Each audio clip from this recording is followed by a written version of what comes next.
So yesterday we talked about some of the trades during the live show and what could happen and what can happen. And while I don't think the Canadians need to make a move, there's one thing for certain. We need to take a look at the prospects because the pipeline is extremely healthy for the Montreal Canadiens. There's defensemen, a goalie, and a bunch of forwards that could very well make an impact on the Canadians in the coming seasons. Let's talk some puck.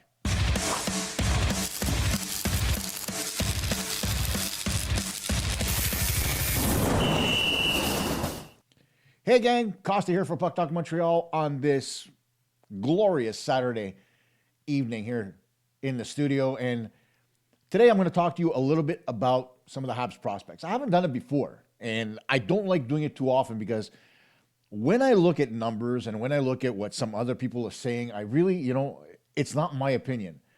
But I took the time over the past couple of weeks to try to pull up some video and see just how good or bad some of the prospects are. So I isolated 9. Some of them are young, some of them are in the American Hockey League, and some, well, you'll see where they are. So let's start with the obvious one, the one that's on the minds of everybody right now, and that is Alexander Zharovksy.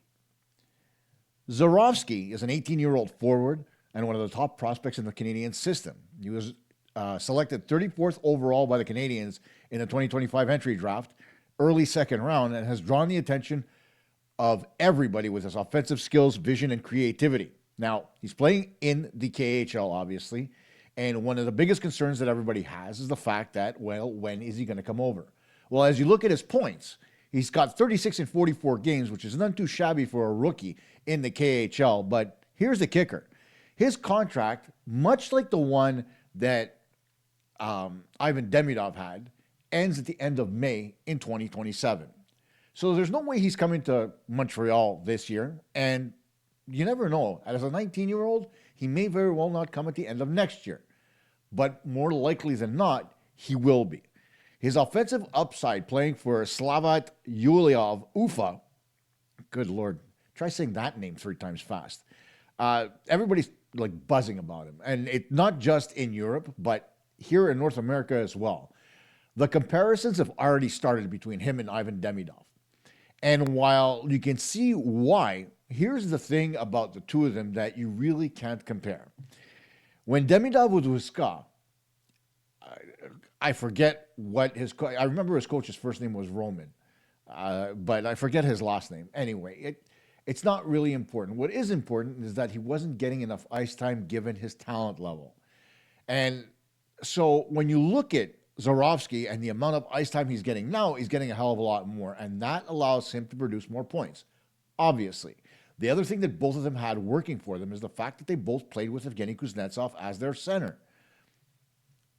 And so Kuznetsov, who is a former NHLer, tried to get back in at the beginning of this year and is back in the KHL, has a very good acumen as far as developing players in the KHL. Might actually be his calling, for lack of anything else.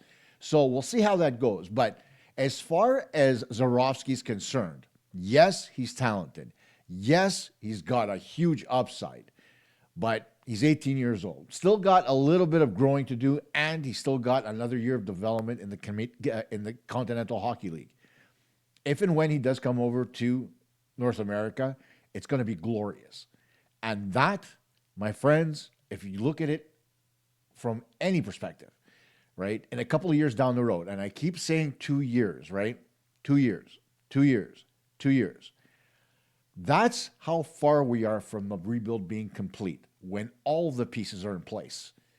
So for the Canadians to go out and make a move now, when you look at these 9 players that are on the cusp of making an impact with the Canadians, you think about it and you say to yourself, why do we have to spend all that money to get guys that are at the tail end of their careers when you've got kids coming up that are right there ready to explode on the scene in Montreal? And I'll continue on this list and you'll see what I mean, right? Next up from the Montreal, actually, as I continue with Zharovksy, I should say, when do we expect him in Montreal? Well, given the fact that his contract is going to be up in May of 2027, I would expect that he would join the Canadiens probably in the 2027-2028 calendar year. Whether it's in the American Hockey League or the NHL remains to be seen. More likely than not, because he's coming from Russia, and given his talent, he may very well just start with the Canadiens, but that remains to be seen. But overall, when you take a look at it, Zharovksy needs to learn a little bit more about the North American game. He's great at the skill side of the game, but not so good at the physical side of the game just yet. Still only 18 years old, still room to grow, so we'll see how that works out. Is the NHL ready? Talent-wise, absolutely. There's no doubt. But when it comes to his size and physicality and maturity as far as his build is concerned, he's not quite there yet, right? And I see a lot of players that age, given the fact that I work with junior teams, and a lot of them still haven't built the muscle that they need to be able to compete at the NHL level, right? They're there. They're getting there, right? They've got some kind of meat on their bones, obviously, but nowhere near enough to be at the level that most NHL players are. So they still have a little bit of ways to go when it comes to that. Maturity level, normally about 21, 22 years old when it comes to your physicality at the National Hockey League level. Just take a look at Juraj Slafkovsky if you want to look at a great example of, year after year, your physicality and strength building to the point where now you're the player you were expected to be. And that's going to be the same thing for Ivan Demidov as well. Don't be surprised.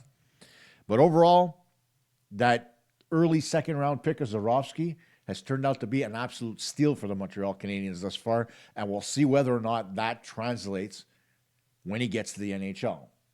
Next up on our list is, as my face is there, Michael Hage. And here is a pick that really a lot of people are starting to question whether or not his talent is exactly where the Canadiens need it to be. You take a look at his numbers, 36 points in 27 games in the NCAA, playing for the University of Michigan.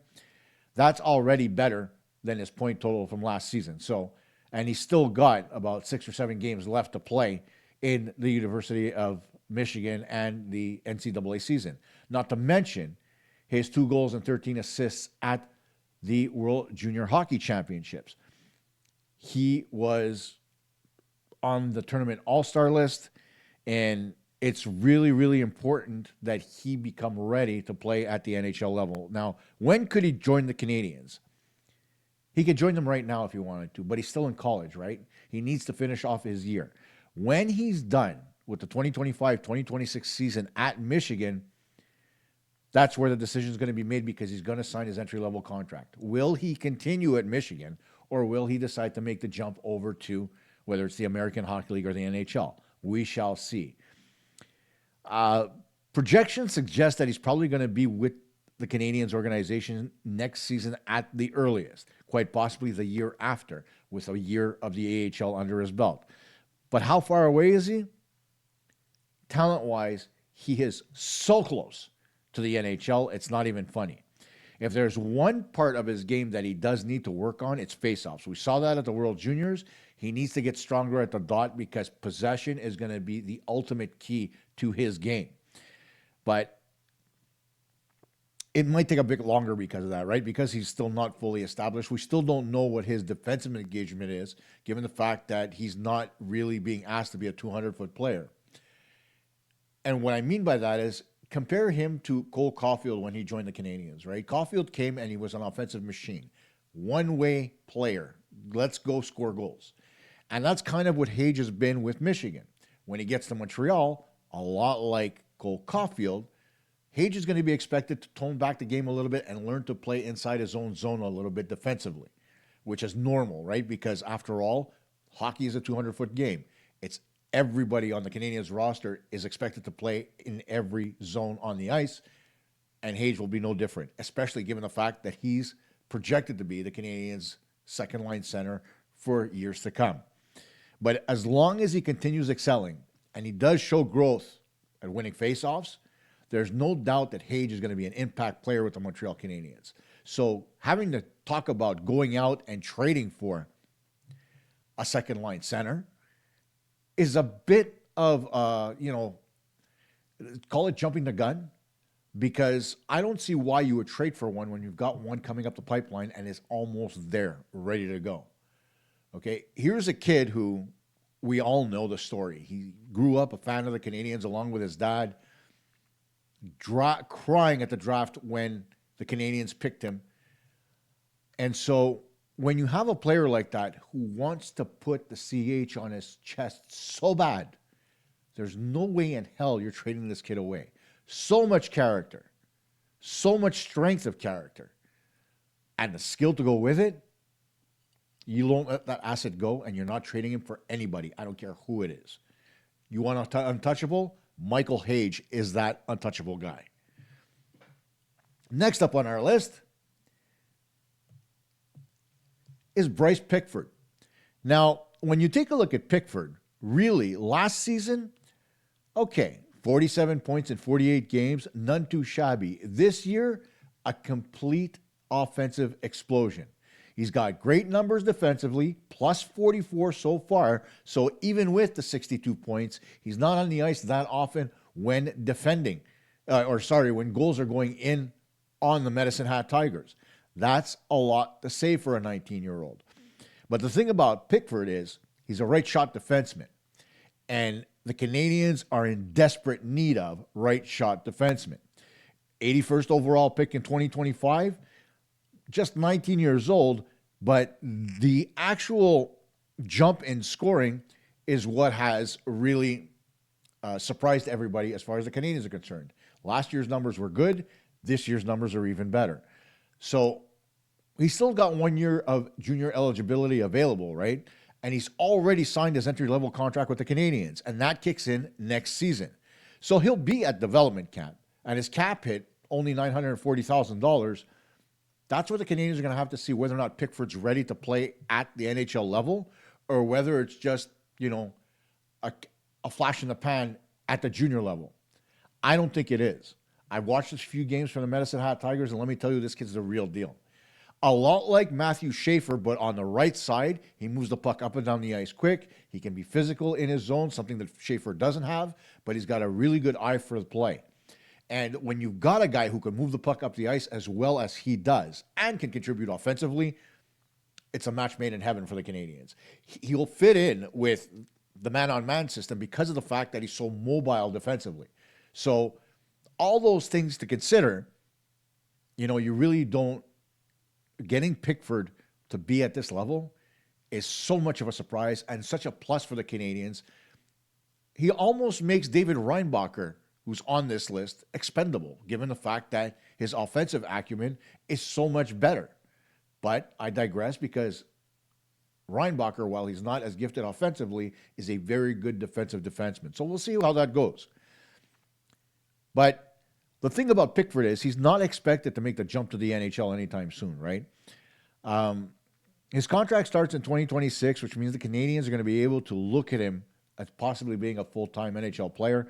But the thing is that he may very well end up playing in junior one more season as opposed to going to the American Hockey League. So the way I look at it is this, in my head. He finishes this year in the WHL. He may very well continue to stay in junior next season or go to the AHL to see if he can adjust. It's his decision to make. Realistically, though, his target for the Montreal Canadiens would be 2027, 2028. Same time as Zharovksy. So given that timeline, why not, bring both of them up at the same time? But we'll see. But what makes him so exciting is the fact that he's near the top of the defenseman scoring leaders of the WHL. And it's extremely rare to have a right shot defenseman who scores that much, right? Everybody talks about Evan Bouchard, but Evan Bouchard's a one-trick pony with the Edmonton Oilers, and the reason why he gets so many points is because of the fact that he plays with Connor McDavid and Leon Draisaitl. Pickford is the guy who generates the points from the back end for the Medicine Hat Tigers. So we'll see whether or not that translates when he gets to Montreal, but I'm really excited about this player. I thought he looked good in rookie camp. He's looking good right now in Medicine Hat again. He looked good last year. And if he finishes the season strong and has a good push in the playoffs, there's no doubt in my mind that there's not going to be much for him to be able to learn at the junior level anymore. He's going to want to be in the American Hockey League next year. I'm hoping that's the case. We'll see how that goes when next year's development camp kicks in. Next up on our list, you guessed it, David Reinbacher. And now a lot of people talk about Reinbacher being injury prone, but he's another one of these two-way right shot defensemen that the Canadiens need, right? drafted 5th overall in 2023, one of the highest selections in recent Habs history, aside from, of course, Zharovksy. He's known for his poise, defensive reliability, good gap control, and calm puck movement. So the fact that he's 6'2" and 200 pounds is really great for him, and scouts love to see him. They think he's got potential to be a top 4 defenseman in the National Hockey League.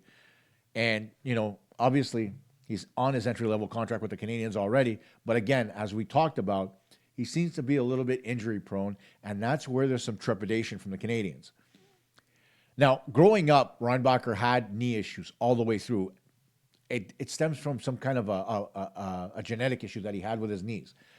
The injury that he sustained last season to his knee was, call it unlucky, whatever you want.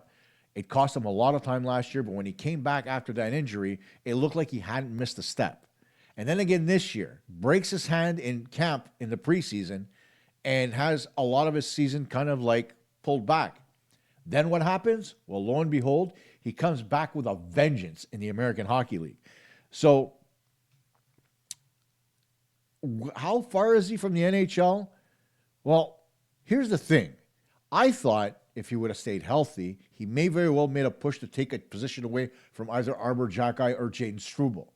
That's how good I think he is personally, right? So next year, he's definitely going to push for a position in the National Hockey League. He deserves to be there. It's very, very difficult to find a defenseman, especially, again, on the right side, because they're so few and far between, that have the poise and smarts on the ice that Reinbacher has. He's another one of these commodities that you don't want to get rid of. Pickford is one thing because he's so offensively inclined and he still needs to work a little bit on his defensive game.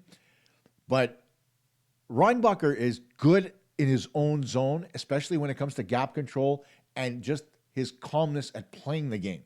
He can be physical when he needs to be. He can be quick when he needs to be. He makes a good first pass out of the zone, and he makes great reads on both sides of the ice. And the best part, like a lot of players out there, he's calm. He doesn't panic when he's got the puck, when he loses the puck, or in any situation. That calmness is something that the Canadiens desperately need on the back end. A lot of times we see them, they panic without the puck when they have forecheckers on them. Reinbacher doesn't do that. So we want to see him up with Montreal starting next year as opposed to 2 years down the road and see how that works out. He's got such high potential, and he's the reason why Logan Sawyer was expendable and the Canadiens were able to go out and get Zach Bolduc. Sawyer had trouble adapting to the NHL last year. Played through the season in the American Hockey League, was so highly touted to make the Canadiens this year, and because of that, they decided to move him to get an asset like Zach Bolduc. Now, while Bolduc hasn't exactly panned out the way the Canadiens have wanted this year, he is still very young. So we'll see how that works out moving forward. But looking at Sawyer, getting rid of him opened the door for Reinbacher, despite the fact that, in my mind, Reinbacher was already the better defenseman. A lot of baggage on Mayur's side, obviously, with what he had done. But with Reinbacher, a lot of people didn't want him to get drafted, myself included, because we wanted the Canadiens to draft a forward because that's where we felt we needed more depth. But if you take a look at the grand scheme of things, some of the forwards that we didn't expect to be good are becoming good. And the Canadiens, you got to give Bob Roth credit. And you got to give Marty Lapointe credit because in the last few years, since they took over the amateur scouting department, we really haven't seen a lot of mistakes from the Canadiens draft classes. And so we'll see how that goes, right? Sawyer was obviously a draft pick of Marc Bergevin. Since Kent Hughes has taken over the Canadiens and Bob Roth and Lapointe have been in charge of amateur scouting, every pick that they've made seems to have panned out in one way or another. There is one on this list that I'm really not happy about, and I'm going to bring him up soon. But overall, whether you're taking a look at guys that were drafted low in the draft and are pushing their way up towards the NHL, or whether it's the other way around, there's a lot of great talent coming up the pipeline. So that's why this is so exciting to me. Next up on our list, Here's one of those guys that you didn't expect to be here. Logan Sawyer. Logan's playing for Providence College in Hockey East of the NCAA and putting up great numbers, 23 points in 26 games. He's a +5 and, drafted in the third round, 78th overall by the Montreal Canadiens in 2024. Everybody was asking, why in the world did the Canadiens go out and get this kid? Well, he's a mobile, energetic forward, right, with a well-rounded two-way game. 6'1", okay, and he's mobile and energetic. So just imagine him jumping in the front in the top 9 of the Montreal Canadiens and what he could bring to the table. He played junior hockey in the AJHL or BCHL back in the day before they split with Hockey Canada and then moved to Providence in the NCAA. A very strong development path. His strengths, he's got energy to burn because he's so young, obviously, right? He's got a really high compete level and a very good work ethic. He makes controlled zone... He makes controlled zone entries and uses his teammates in transition all the time. He's not the type of guy who hogs the puck for himself. And he's a really capable playmaker, right? He's got good vision, a decent shot, and great hockey sense. So all those things make Logan Sawyer a great pick for Montreal. He's still got to work on his offensive consistency and decision-making at the higher levels, right? Because obviously he's not there yet. And as a younger college player, it takes a little bit more time for him to get bigger, stronger, and tighten up his defensive play, right? Because we know how it is with college players, even players in junior hockey in general. Outside of defensemen, for example, most forwards aren't really pushed to focus on their defensive game. They're told to come back and support their forwards, but really they're not told to come back deep, the positioning, or anything. They're just be there, be an outlet for them to get the puck out. And so that's why you see some of these junior leagues where the forwards end up going pro and don't really have the defensive acumen that you would expect from them. How far is he from the Montreal Canadiens? Well, he's not signed by the Canadiens just yet, but he's eligible to be signed up until the 15th of August of 2028.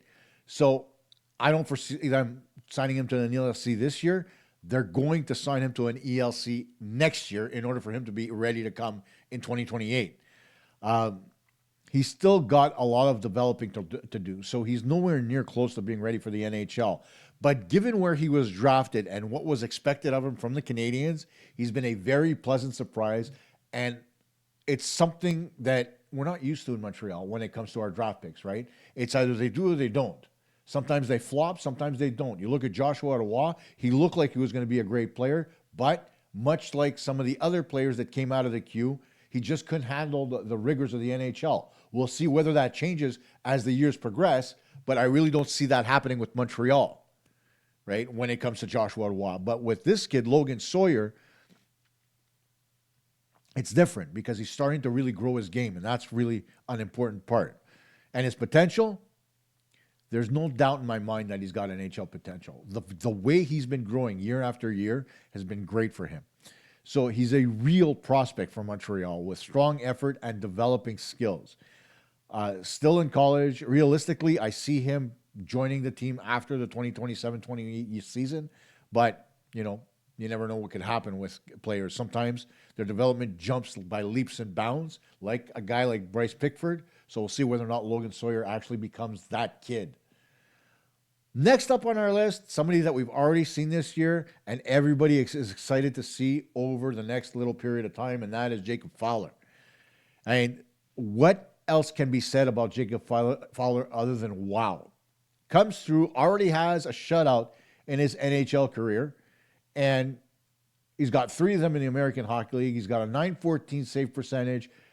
He's started the last, 12 straight games for the Val Rocket. And while he was with Montreal, while at the tail end of it, his numbers started to decline a little bit, really he showed a lot of poise and strength in net. He had a stellar career in the NCAA, winning the Mike Richter Award as the top goalie in U.S. hockey, thanks to a .940 save percentage and a 1.63 goals against average. None too shabby.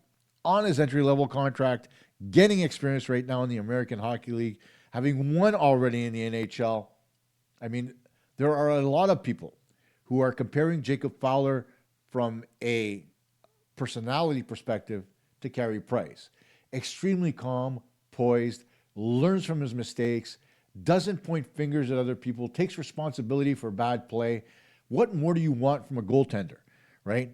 Every analyst out there says that he's calm, technically sound, reliable.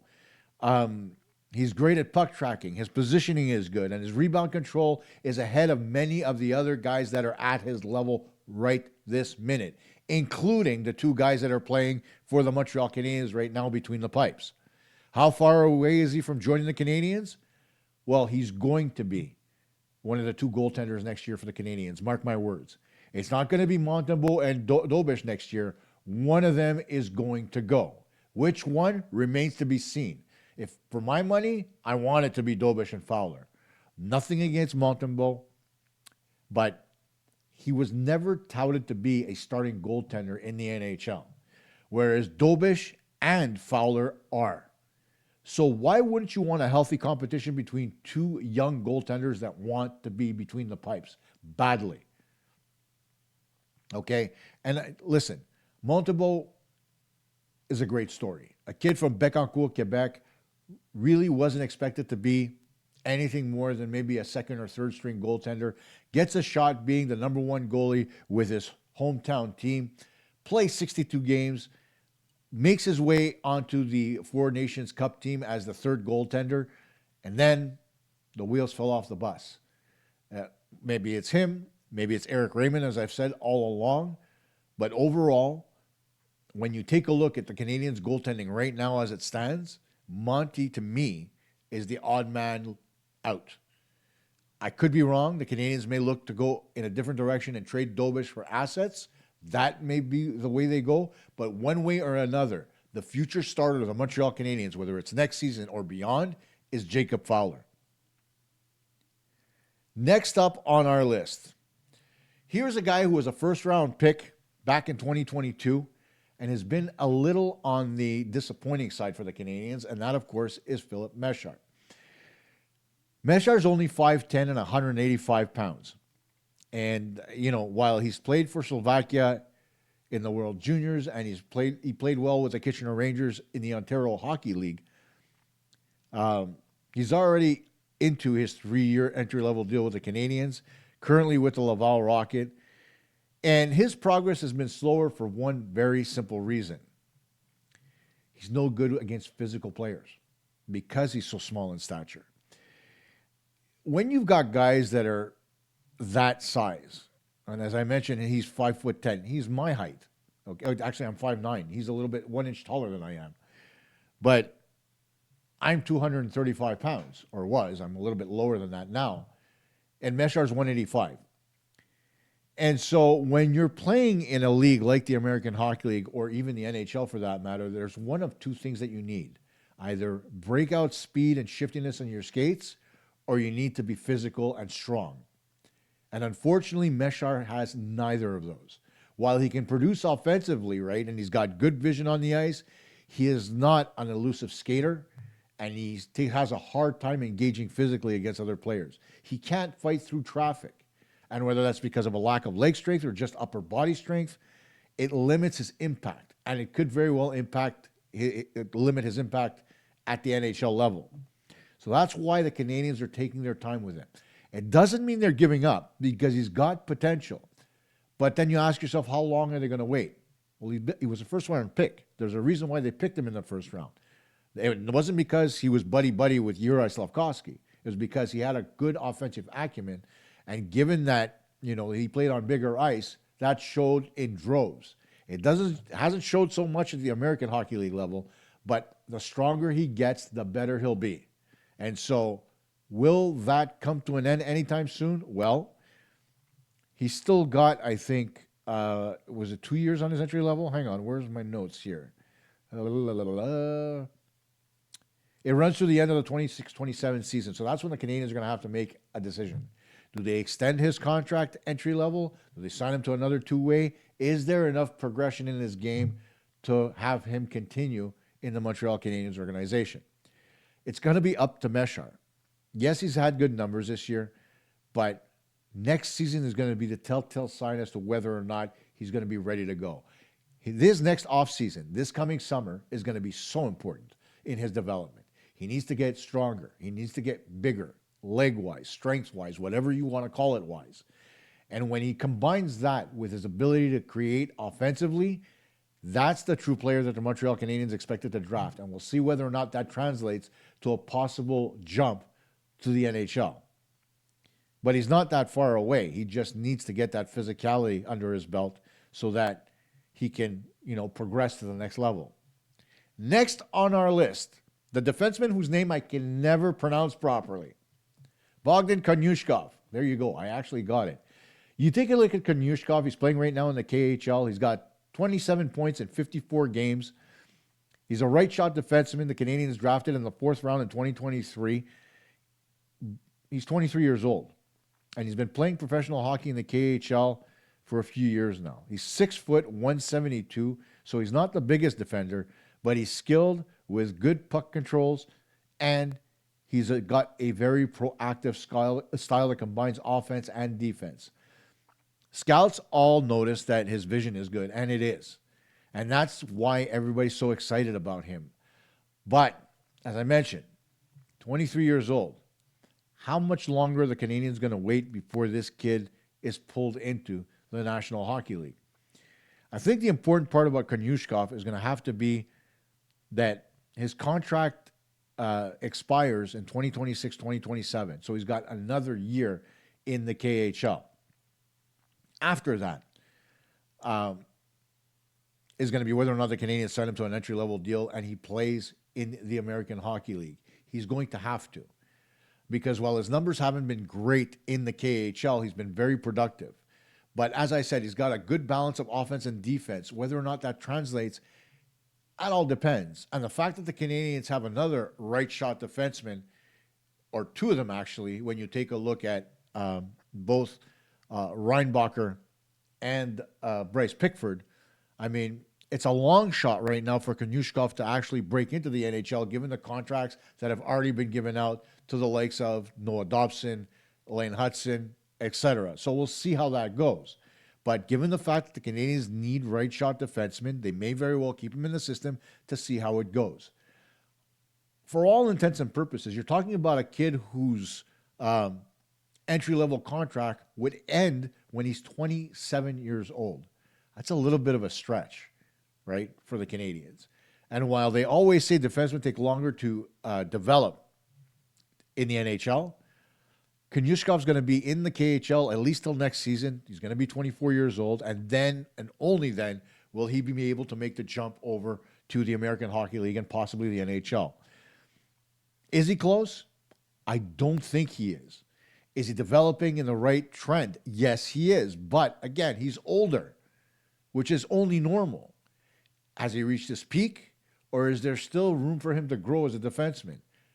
Next year's season in the KHL is going to be very important for him and very important for the Canadiens to perform a final evaluation before they decide whether or not they're going to sign him to an entry-level deal. If they don't, he becomes a free agent and anybody can go out and sign him. But as I mentioned, given the fact that he hasn't really established himself in the NHL or American Hockey League, a lot of teams may very well balk at it. So we'll see how that turns out from that side. And I believe the last person on my list is Florian Xhekaj. Florian is a unique type of forward because of the fact that he can chuck the knuckles. 21 years old, drafted by the Canadiens in the 4th round in 2023. He's 6'3", big, physical, and emerging offensively. So the Canadiens really are giving him a long, hard look. His numbers this season, not as good as last year. 18 points in 42 games.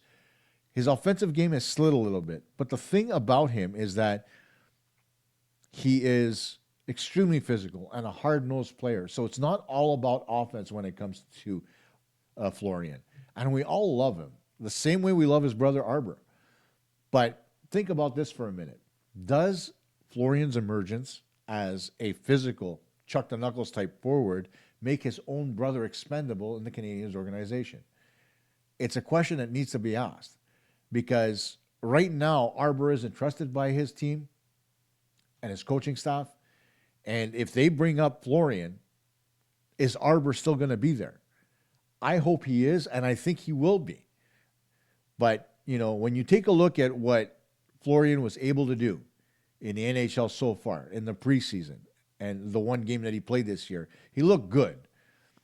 But he's still got a lot of work to do on the defensive side of the puck. He's physical, extremely hardworking. He's got the talent to score goals in this league. He's got good size. He's got a willingness to battle. And the best part about him is that he's ready to protect his teammates at any given cost. Breakout last year as a rookie. Broke into the NHL this year for one game and looked good while he was at it.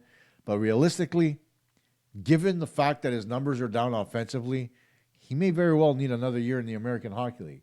I'm hoping not. I'm hoping it turns around and he has a crazy playoff and comes into the camp next year ready to go. Because the Canadiens don't have enough big physical forwards up front, right? You've got the likes of Josh Anderson. His contract is up next year. Brendan Gallagher, he's getting long in the tooth. So they need guys like Florian Xhekaj in the lineup to help insulate their forwards. So I'm hoping that this is just a little bit of call it a sophomore slump or whatever you want, Florian. And I hope that next year he really picks up the pace, especially at camp. I want him to make the team out of camp. That goes without saying. And I want him to push the likes of Zach Bolduc, and Sammy Blair. I'd be remiss if Sammy Blair would actually be with the team next year. I can't remember. I want him to force the Canadiens not to sign guys like Joe Veleno. Although I like what Veleno's brought to the table, I would prefer having a young player in that spot to be able to develop with the NHL team. So there you have it as far as the prospects that I wanted to pick out. 9 of them in the Canadian system who I think can have an impact in the next couple of years, but some of them may not be there. Like I said, Konyushkov, 23 years old, may not be able to get to poke through into the NHL, given the fact that he's 23 years old.